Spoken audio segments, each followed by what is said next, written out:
लगे चैत के घाम हमसे होई न काम। जनी हथवा में हसुआ धराई, घरवा में अपना हम कामो न कईनी। हमसे न होई गेहूं के कटाई, घरवा में अपना हम कामो न कईनी। हमसे न होई गेहूं के कटाई।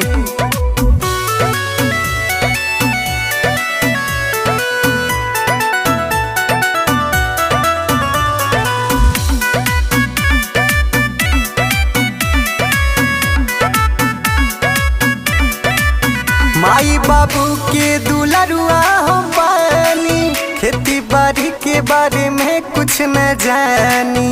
खेती बाड़ी के बारे में कुछ न जानी। माई बाबू के दुलरुआ हम बानी, खेती बाड़ी के बारे में कुछ न जानी।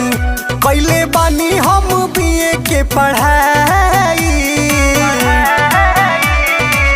घरवा में अपना हम कामो न कईनी। हमसे न होई गेहूं के कटाई, घरवा में अपना हम कामो न कईनी। हमसे न होई गेहूं के कटाई।